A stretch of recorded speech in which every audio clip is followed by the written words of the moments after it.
Good morning, class 8th. Today we are going to start new chapter number 13 in history, that is India after independence. In this chapter we will learn about the national and regional development. हम assassination of Mahatma Gandhi, princely states का India में integration, कैसे हमारा constitution frame हुआ, ये सब चीज़ें हम पढ़ेंगे. First of all, on 15th August 1947, India got independence. Pandit Jawaharlal Nehru became the first Prime Minister of the country. Lord Mountbatten was the first Governor General of India. National and regional development. अब कैसे जब India independent हुआ तो उसके बाद India का partition हुआ और उसमें रीजनल और नेशनल दोनों डेवलपमेंट अफेक्ट हुए.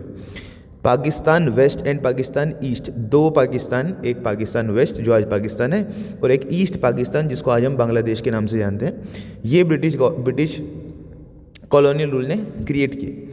After the birth of Pakistan continued the communal riots began in 1947 और 1947 में कम्युनल राइट्स स्टार्ट हो गए जिससे थाउजेंड्स ऑफ पीपल इंडिया आए पाकिस्तान से. Rehabilitation of these refugees was a huge task. इतने सारे लोगों को कैसे शेल्टर देंगे, कैसे फूड देंगे, कैसे जॉब्स देंगे, ये एक गवर्नमेंट के लिए सबसे इम्पोर्टेंट टास्क था.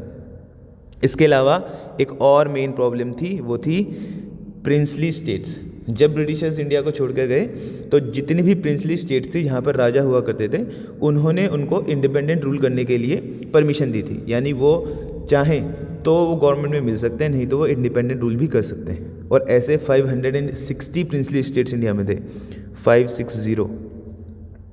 इसके बारे में अभी आगे पढ़ेंगे. फिलहाल हम पढ़ते हैं असैसिनेशन ऑफ महात्मा गांधी. तो Mahatma Gandhi was one of the greatest leaders of our national movement और उन्होंने नेशनल स्ट्रगल को लीड किया. जिस टाइम राइट्स हो रहे थे तो गांधी जी जो थे वो राइट्स स्ट्राइकन एरियाज़ में जा रहे थे ताकि पीस और अम्यूनिटी रीस्टोर हो सके. लेकिन 30 जनवरी 1948 में जब गांधी जी प्रेयर मीटिंग के लिए जा रहे थे तभी नथुराम गोडसे ने उनको मार दिया. इसके बाद गांधी जी हमारे लिए एक मार्टियर बन गए और उनको हम फादर ऑफ नेशन कहते हैं. अब हम देखेंगे कैसे इंडिया में जो प्रिंसली स्टेट्स थी उनको इंडिया में मिलाया गया.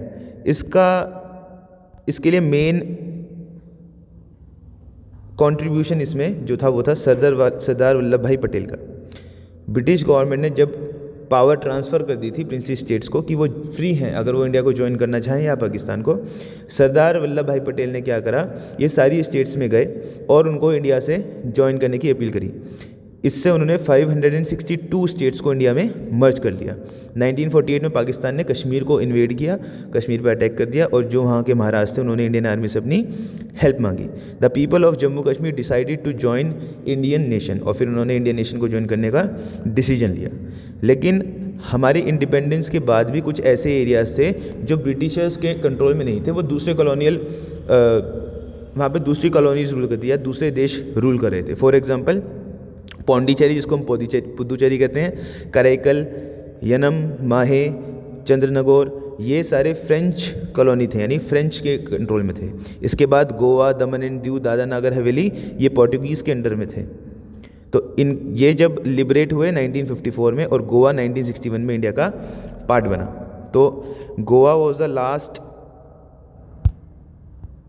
State to be independent. इसके बाद हम कॉन्स्टिट्यूशन को फ्रेम, कैसे हमने कॉन्स्टिट्यूशन को फ्रेम किया, इसके लिए हमने एक कॉन्स्टिट्यूएंट असेंबली तैयार करी, ठीक है, जिसने कॉन्स्टिट्यूशन को तैयार किया. इसके चेयरमैन डॉक्टर भीमराव अम्बेडकर थे.